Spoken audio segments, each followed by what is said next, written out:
സ്വാമികളുടെ ഭക്തജനങ്ങളെ, സജ്ജനങ്ങളെ എല്ലാവർക്കും നമസ്കാരം. വളരെ അധികം സന്തോഷമുണ്ട് മാധവാനന്ദ സ്വാമിയുടെ ജയന്തിയുമായി ബന്ധപ്പെട്ട് ഇവിടെ വരുവാനും ഏതാനും ആശയങ്ങൾ നിങ്ങളുമായൊക്കെ പങ്കുവെക്കുവാനും കിട്ടിയ ഈ ഒരു സന്ദർഭത്തിൽ പലപ്പോഴും ഇതുവഴി പോയിട്ടുണ്ടെങ്കിലും ഇങ്ങനെ ഒരു ആശ്രമം ശ്രദ്ധയിൽപ്പെട്ടിട്ടില്ലായിരുന്നു. ഞാൻ ഈ പാറക്കോവിലിൽ ഒരിക്കലേക്ക് വന്നിട്ടുണ്ട് കുറേ വർഷം. പക്ഷെ വളരെ മനോഹരമായിട്ടുള്ള, ഇതോടൊപ്പം തന്നെ വളരെ ശാന്തമായ ഒരു മഹാത്മാവിൻ്റെ ആ ഒരു സാന്നിധ്യം നമ്മൾ സമാധി സ്ഥലത്ത് വരുമ്പോൾ നമുക്കത് തിരിച്ചറിയാൻ പറ്റും. അപ്പം ഞാനവിടെ സമാധിയിൽ പോയി നമസ്കരിക്കുമ്പോൾ ആ ഒരു സാന്നിധ്യം, മഹാത്മാക്കളുടെ ആ ഒരു സാന്നിധ്യം നമുക്ക് തിരിച്ചറിയാൻ പറ്റിയ. അതുകൊണ്ട് നിങ്ങളെല്ലാവരും വളരെ പുണ്യശാലികളാണ്. ഇങ്ങനെ ഒരു മഹാത്മാവുമായി ബന്ധപ്പെട്ട് മനുഷ്യ ജന്മത്തെ കൃതകൃത്യമാക്കുവാൻ കിട്ടുന്ന അവസരങ്ങൾ പാഴാക്കാതിരിക്കുക എന്നുള്ളതാണ് ഭക്തന്മാർക്കും ശിഷ്യന്മാർക്കും ഒക്കെ ചെയ്യാവുന്ന കാര്യം. പ്രത്യേകിച്ച് നമ്മളുടെ ആചാര്യന്മാർ സൂചിപ്പിച്ചിട്ടുണ്ട്, ഒരു മനുഷ്യജന്മം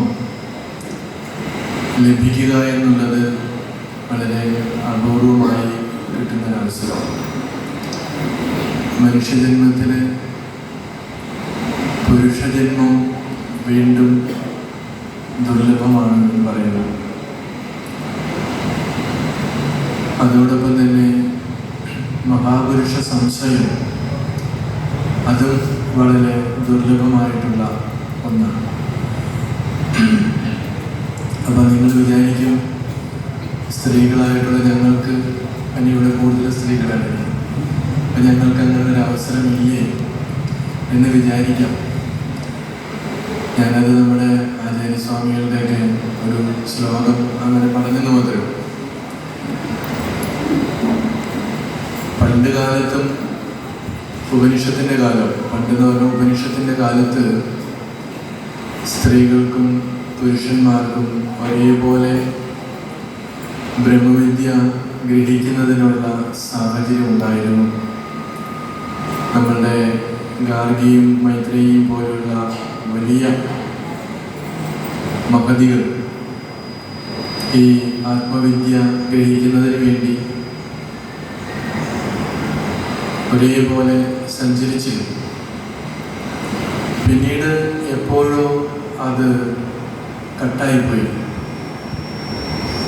എന്തുകൊണ്ടെന്നറിയില്ല.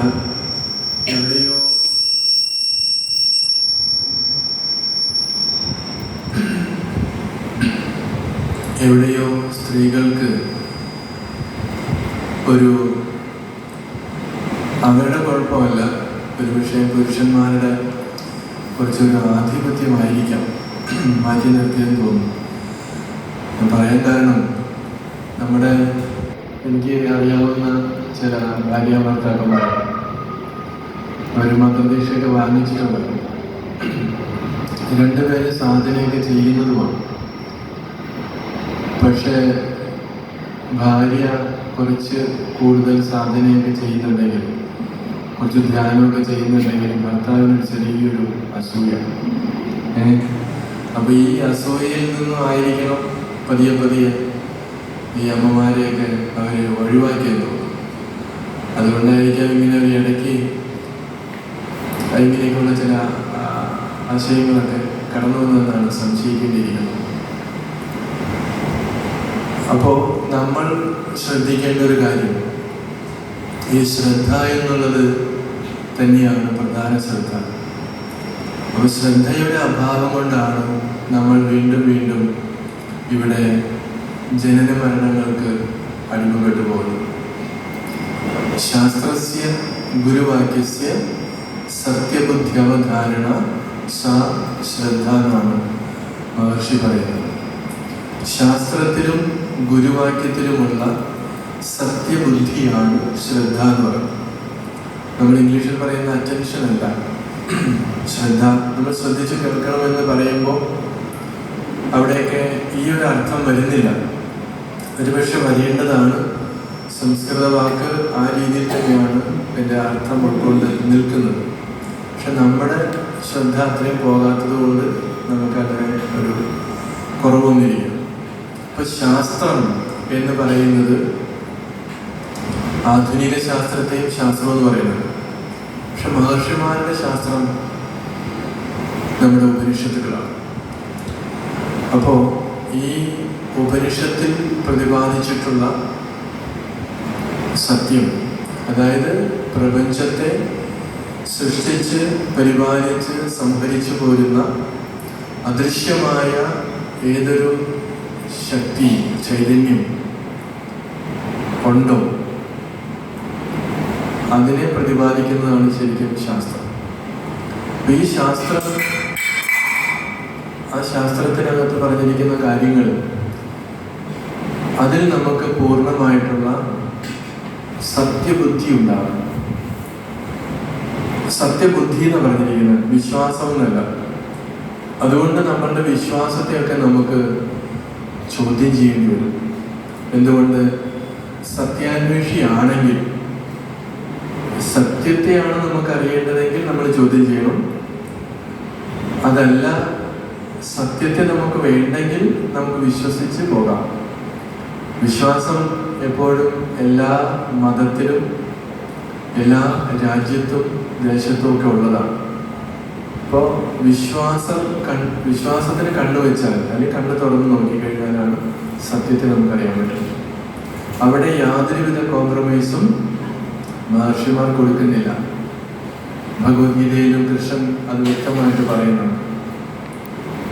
ഞാനിതെല്ലാം നിനക്ക് പറഞ്ഞു തന്നു, പക്ഷേ നിന്റെ യുക്തിക്കും അനുഭവത്തിനും യോജിക്കുന്നുണ്ടെങ്കിൽ മാത്രമേ നീ അത് സ്വീകരിക്കാവൂ എന്ന് വളരെ യുക്തിയുക്തം ഒരു സ്വാതന്ത്ര്യം